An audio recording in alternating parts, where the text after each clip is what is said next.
In the previous video, we saw how to add pagination.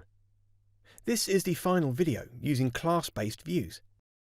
This video will deal with the class-based views.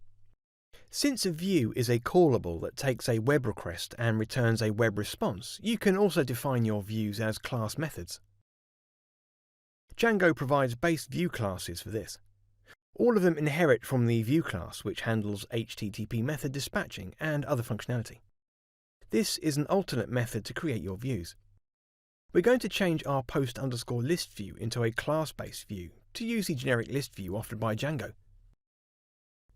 This base view allows you to list objects of any kind. Edit the views.py file of your blog application and add these lines of code.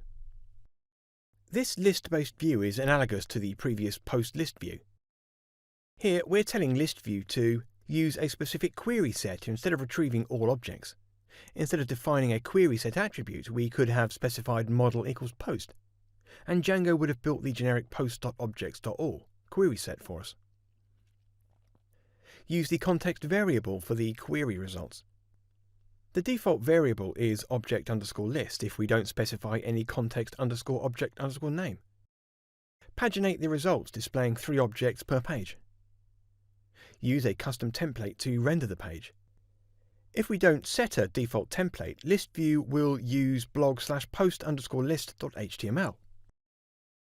Now open the urls.py file of your blog application.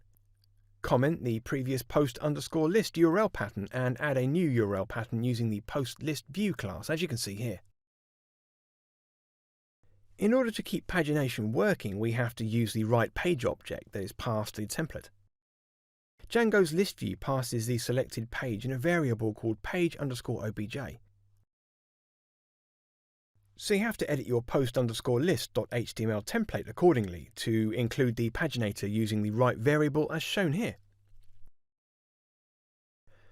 Open this link in your browser and check that everything works the same way as the previous post-list view. This is a simple example of a class-based view that uses a generic class provided by Django. You'll learn more about class-based views in later sections. Nice! Here we are at the end of this section. In this final video, we saw how to use class-based views. In this section, we learned the basics of the Django Web Framework by creating a basic blog application. We designed the data models and applied migrations to the project. Later, we created the views, templates, and URLs for the blog, including object pagination.